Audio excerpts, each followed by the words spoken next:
batata na bamama beto kutambula lembo ya nzambi na kilumbu yayi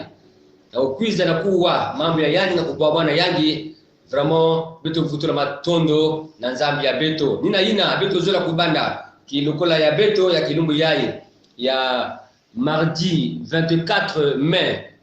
2002 pardon na kumbu ya Yesu Kristo ina kilifumu na ngulusi ya beto kiese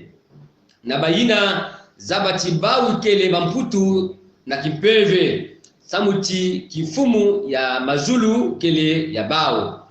kiese na bayina ke na kujila samuti nzambi ke bumba bao kiese na bayina kele na kulembama samuti bawu ke kuzwa yisi ina nzambi pesaka silulu kiese na bayina ke na satu pempuila ya kusala mambo ya kudedama samuti nzambi ke fulusa bawu na bima ina ke na bawu satu kiese na bayina ke na kutala bapangi kiaji samuti nzambi pe ke tala bawu kiaji kiese na bayina ke na tima ya kuvedila samuti bawu ke tala nzambi kiese na bayina ke nataka kizulu na kati ya bantu samuti nzambi ke bokila bawu bana ya yandi kiese na bayina ke talisaka mpasi samu na mambo ya kudedama yina bawu ke salaka samuti kifumu ya mazulu kele ya bawu amen Amen. beto ke kutilama beto ke kubaka kontiki ya beto kitwaji na kuyimba na numero 9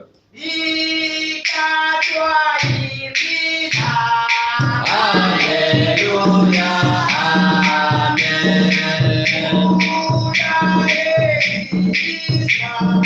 Haleluya amen Kwani tunasapo tunayehova Haleluya amen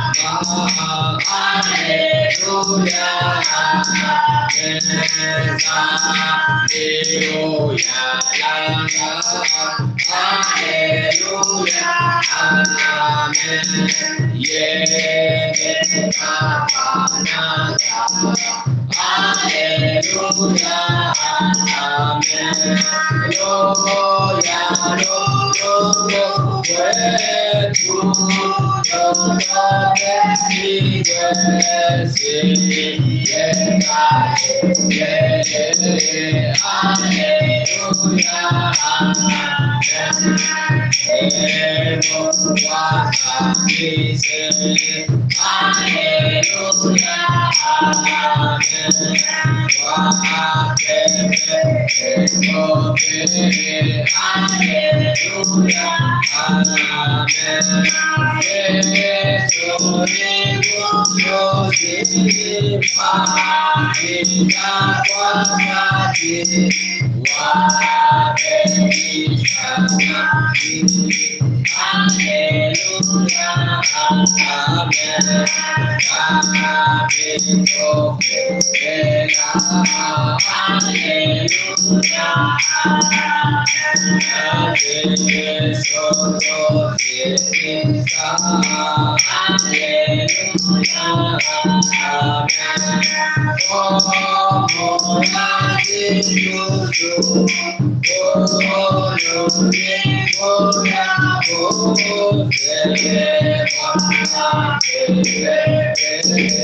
Haleluya Atondo bika betu kuvanda betu kusabila ya makerika nzambi ya beto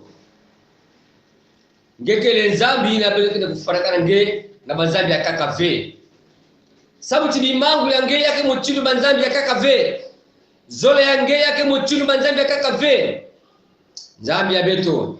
na pipa ya ngeme kubumba beto beto nge mekupisa jaka beto kilumbu yayi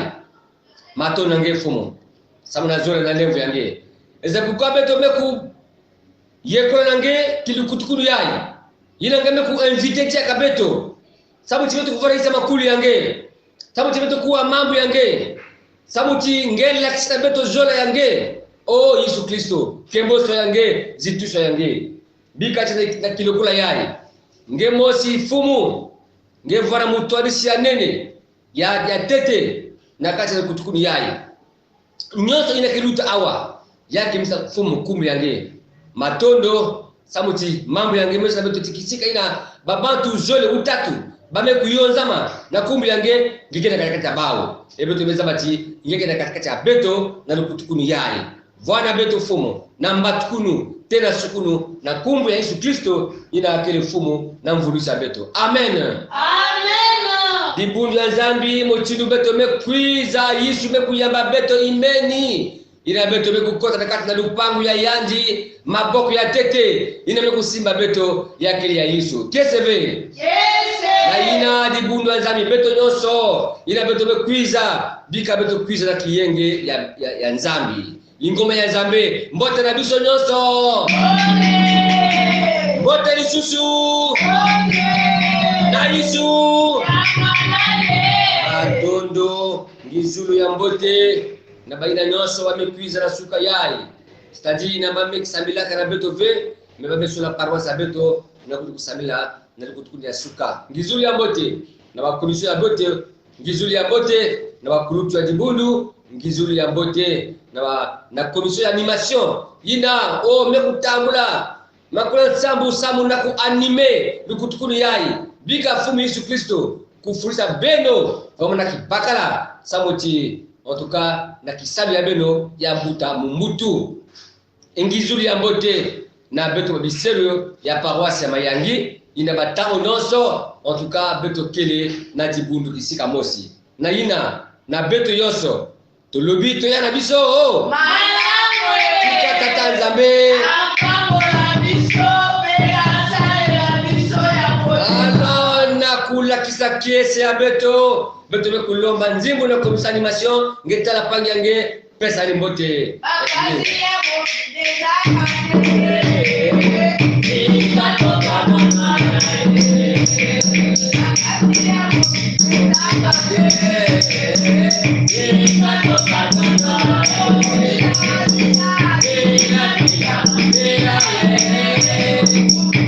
bakazi ya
kuvanda inataru yai beto kena kuwa kibuku ya mambo ya Nzambi na ngunda yai ya me na kibushi ya beto mama Kengi Muntu Lucy mambo ya Nzambi ya ngunda yai ya kele na Kolosai kikapu ya tatu kibuku ya tete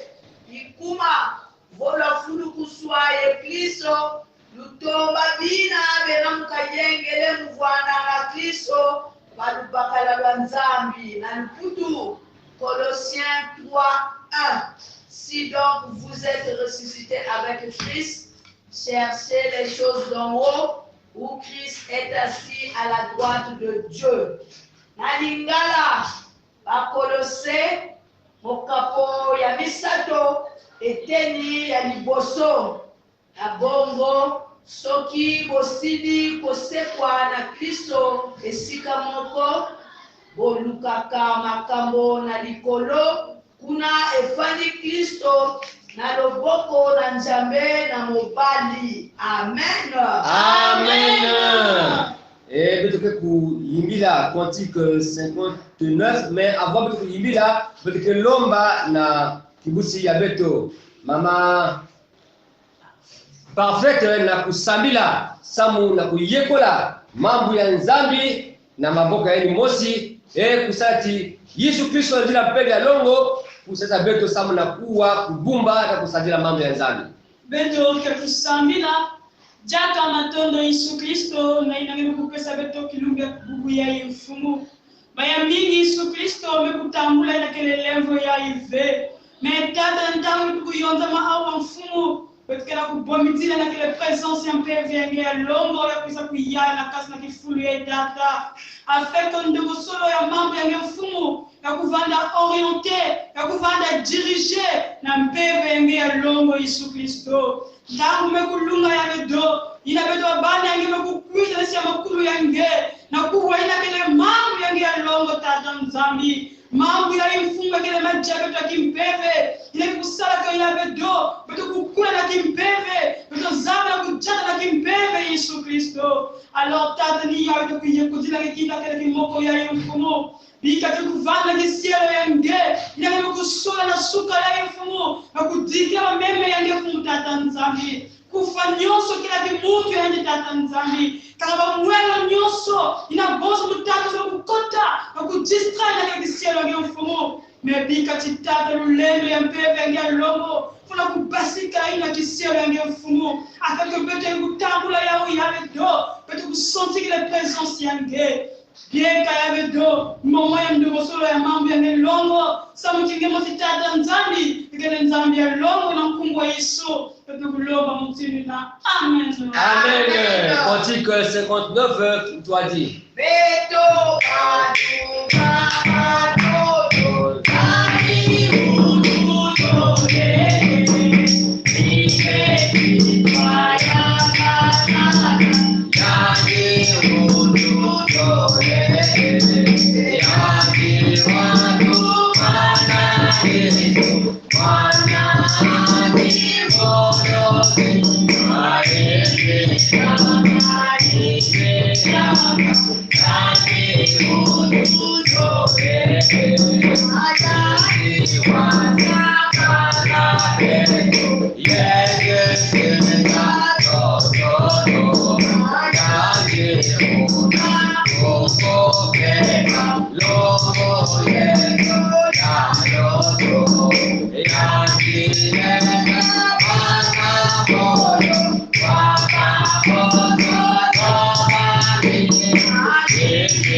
Matondo bika beto kuvanda inatangu yai moto na moto kubaka Biblia ya yanji beto kena kutanga na kati na mukanda ya Philippiens kikapu ya zole kibuku ya 5 tina 10 na mosi ina mwana ya beto mama parfait tutangila beto yao na njinga beto ya Bwana. Philippiens chapitre 2, verset 5 jusqu'au verset 11. Tutengi mambo manzambi mina matonoma mkanda wa Filipi kapukina kya zole bukukina kya tanu tekina kya 10. Tutengi mo mkumbu ya mfumu wetu Yesu Kristo lukala jela jina di mosi dia kala mu Kristo Yesu yanji bukakala lunitu lwanzambi kabanzi la musiona ndebakani yenzambi ko kansi wakisi la nkatu bukabonga lunitu lwananga yewayika fwana kani yebantu yewamonika kadulu mpila mosi ye muntu wakiyina bukatu mama na teye kuna mfilu inga ifilu vakulusi ikuma nzambi wazangu la beni wakaila nkungu ivyokele nkungu za zosono pasi makungunu mamonsono mafukama munkungu a Yesu mabau bena mumazulu yevantoto yekunsi antoto tutima totosono twa bonsono si twatambutila vo Yesu Kristo mfumu mukemboso anzambi ise. Amen. Amen.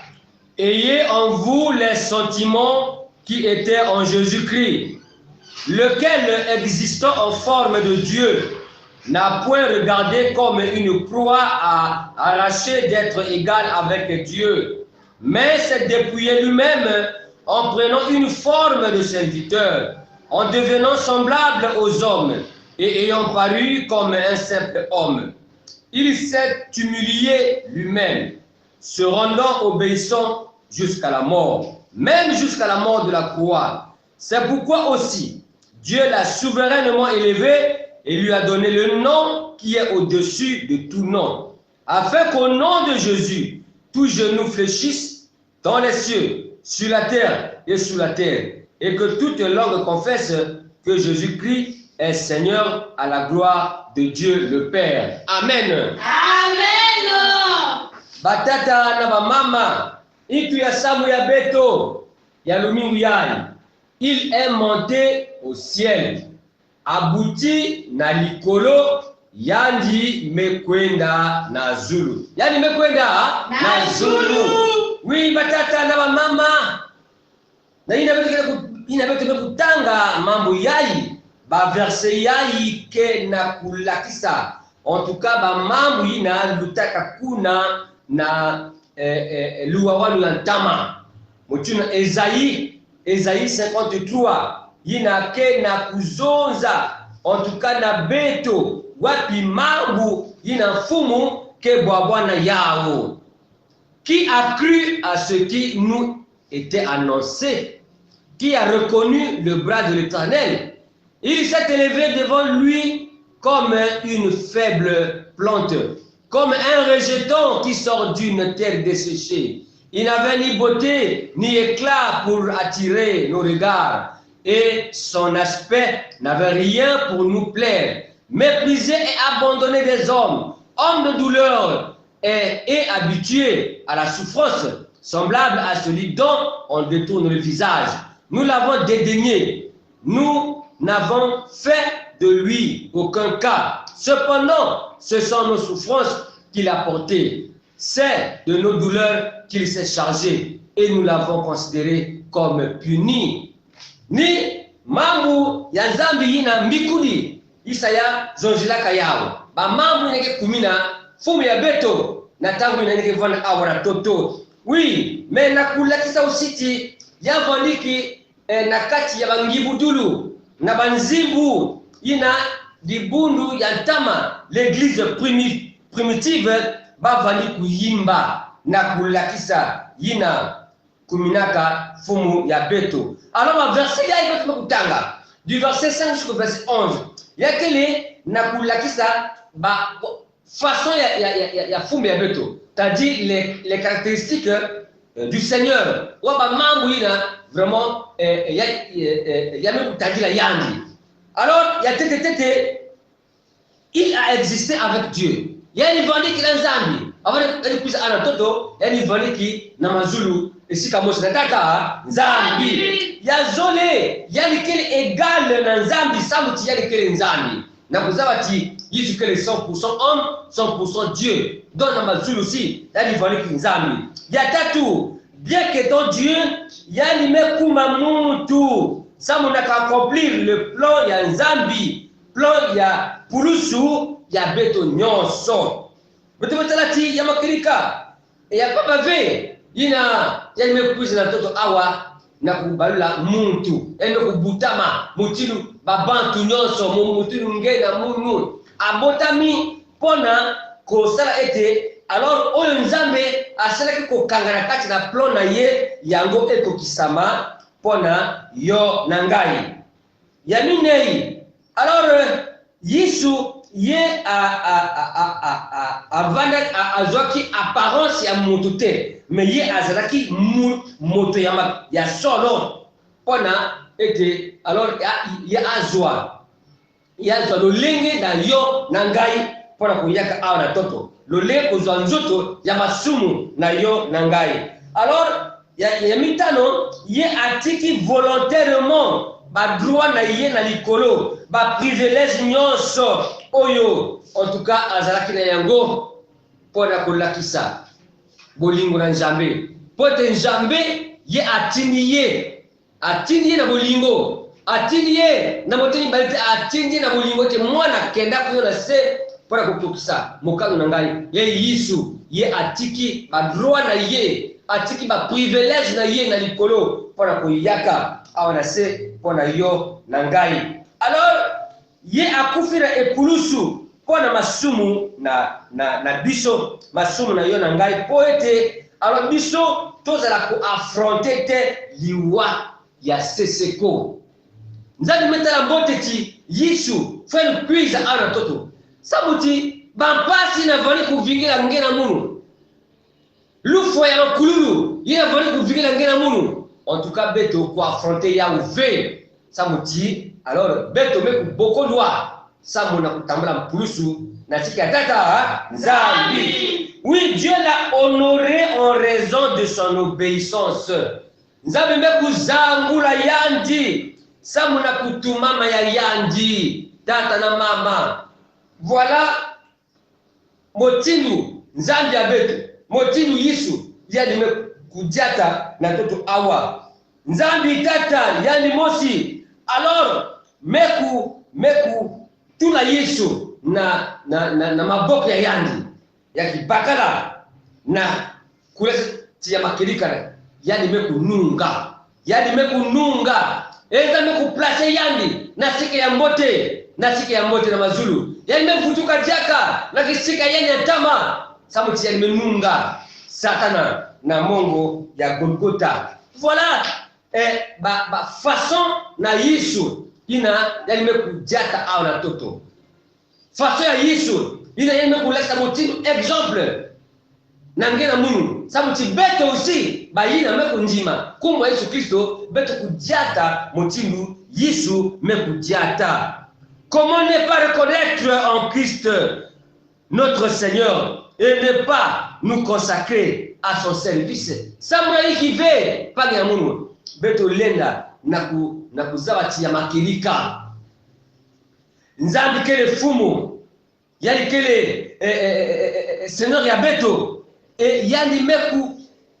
meku mipesa samuna ngena munu. Alors pourquoi ne pas beto ku consacrer kizimbi ya beto samuna kisalu ya yandi Oui, souvent babantu ana toto beto bakwa Kristo beto kena ku justifier yimbi ya beto kele tellement égoïste. L'égoïsme yake na katikati ya beto orgueil kele katikati na beto. Alors na kulakisa motindu en tout cas beto ikele wa fasa beto kina kunata sababu kizingu ya beto ana toto yake na kulakisa kati en tout cas njatu ya beto yake motindu ya isuve ba mambo mingi ya imbi kila kutwalisa kizingu ya beto batata na ba mama beto kena kupesa ba raison mingi ti alors je peux tricher à cet examen. Après tout, je mérite bien de recevoir, de réussir, pardon, ou je veux dépenser cet argent pour moi, puisque j'ai travaillé dur pour le gagner, ou je peux me faire avorter, puisque c'est moi qui contrôle mon corps. Voilà comment, Beto Abantu, Beto Kopesa, comme raison, moi aussi, il a fait vraiment la sauce. Ma raison, moi, c'est la sauce, il a fait cadrer même. Na façon ina yiso abeto valide ana toto ve beto mingi beto kena ku na kuzonza ba ma ina kufuraka na ve mume sana mambo yayi parce que en tout cas yava na munu mbote na kusazila yao mukesela mambo yayi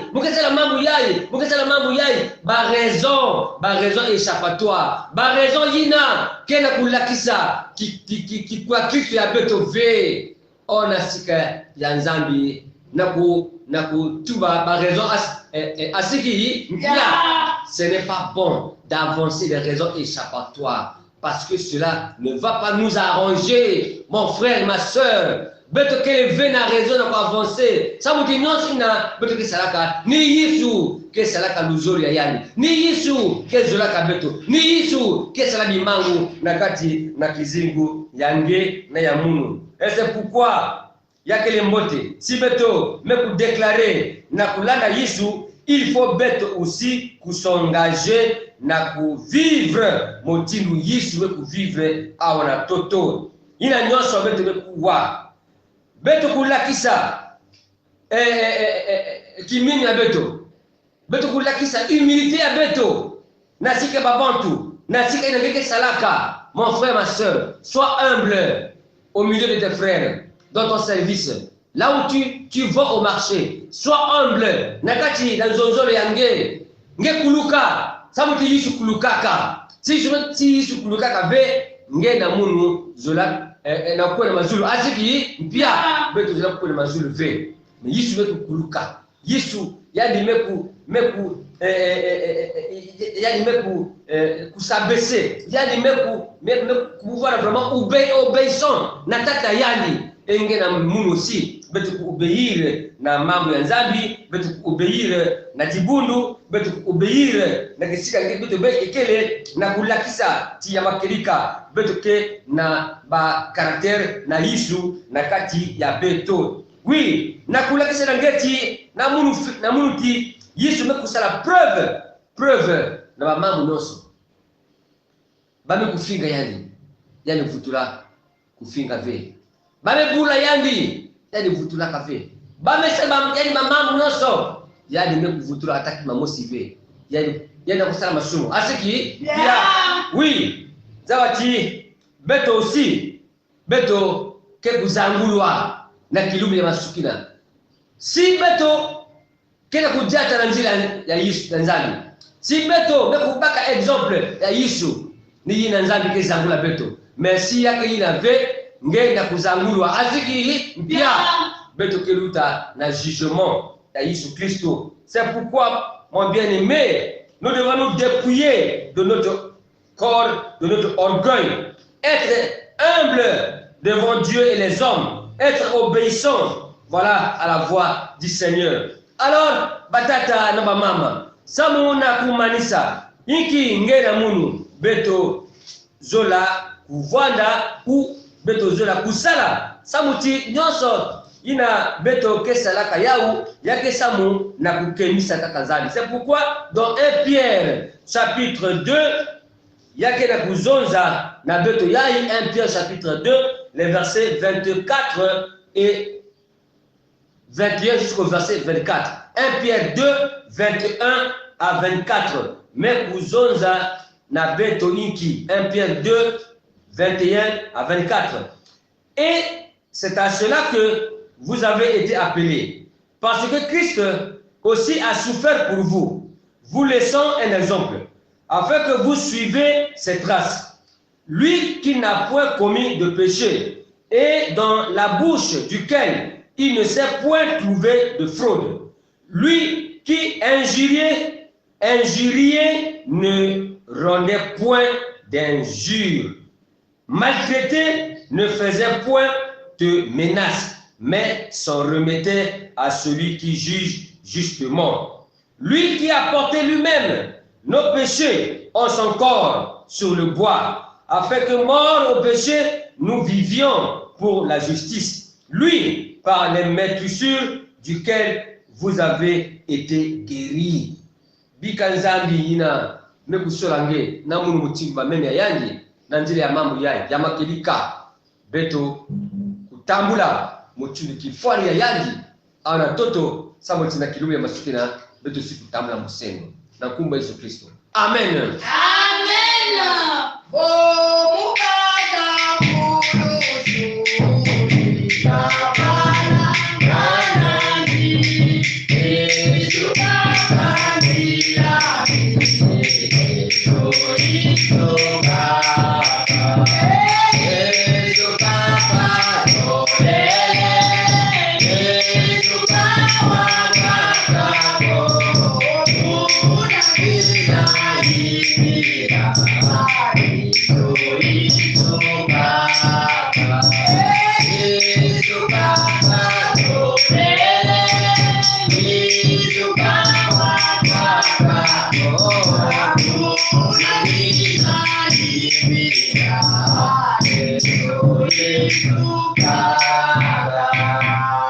Yawakelika kakani Yesu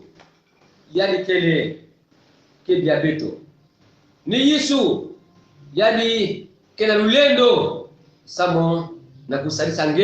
kusalisa Mungu ina tamu yaye beto kusamila samo tibeto kuyekola banzoto ya beto na tola tsanzami samo timpega longo kusalisa ngena Mungu na kujata na kifwani na Yesu ina kuyekola usi babizuti ya beto na mapoko ya Tanzania bika bitu sambila nzambi tata beto na mazulu tembo na masika ya kuvutuka na nge poete uzali nzambe oyo kiba nzambe nyonso wali nzambe ya bolingo oyo tauna tango aliko na bolingo na ye na kusunga biso na kutambisa biso na nzela na ye na yango tata matondo epai na yo tika ete osunga biso butu na moi na kutambula lokola bana na yo nzambe na kutambula lokola yo tambulaki e na kuvwanda ba oyo Seigneur ba kusala oyo kesepisa yo nina yango nzambe na biso na likolo tika molimo na yo ekamba biso na kati ya makambo nyonso sunga biso na ba situation oto aliko vivre awa na se limbevo kena kumwaniza beto nzambi lunwanushu ya satana na motindu bikati ingezi tabeto tabu na beto mosi beto kenunga ve nyonso ina ngebe kuzabila na kati ya beto fumu bika lulendo kumunika na katikati na beto nina yina usizabi beto ke na kuvutula matondo sabu tigekele nzambi iname kumtile nzambi nyonso bika levo na zole ya kutana na kati na beto kuyekola kilumbu ya bubu ya mardi 24 mai yai na maboko ya nge sabu ti depuis suka tiko kila ngemo sikujata na beto ve kembisa kumbu ya nge na kumbu ya Yesu Kristo na mapangi ya beto kuna nisa nzenza na mputu Seigneur na Amerique na France na Chine Seigneur bau ke kuna na Equateur ngekela kuzaba bau nzambi na mambo ngekela kwamisa bau nzambe yo kela bango mawa Yesu sembola na bako na yo osimba moto na moto Seigneur na ma situation na ye o nzambe na nguya eza na makamo ya mikanda eza na makamo ya mosala eza na makamo nzambe tika osunga eza na maladi nzambe sunga matondo epai na yo zwa lokumu zwa masanjoli po tolenza na bomoi to sengi bongo na kombe ya tata ya mwana pia mulimo santo amen beto mekuvutula matondo na beno nyonso libundu ya nzambi ina beto mekutambula makula sambu na kukwisa kuya mambo ya nzambi luzoli ya yandi bika ina bena kuvutuka na maizo ya beno nzambi kusakumuna beno na mapangi ya beto na bwali anzeza kuna nakita kuwa beto bika usi Yesu Kristo motindu mosi nikesta kumuna beto awa ni motindu ina usi nikesta kumuna beno kuna samuti Isaya maison yaouti la main de Dieu n'est pas courte pour saisir ni son oreille dure pour entendre. C'est pour dire que ma boka yani kesi ma beno makutu yani kama kuna mwasi sana kuwa usi bandomolo ya beno vraiment beto beku sote na beno kilumbu ya mbote na kilumbu yai bika beto yoso kutelama na kuyimila beto kumanisa na lisakumunu Zambi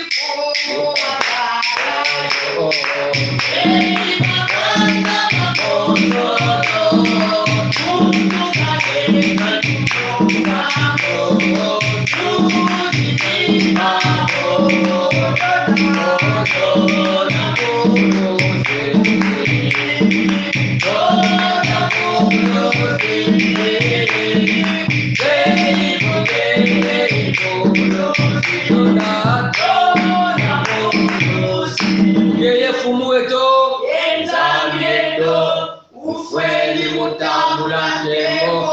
yenzi tusu yelumendo kadingeye wasemwa babyonsono mujambu za luzolo lwaku byaskana ebyasemwa bika levo ya fumu ya beto Yesu Kristo zola ya nzambi tata na kiyenge na pembe ya longo kukwenda na beno nyonso kusalita beno nyonso kunatila lusakumunu na kati ya beno na makanda ya beno Yesu Kristo kukemboswa na kuzituswa bika beno kufutuka na kiyenge ya fumu jibundu ya nzambi amen Amen.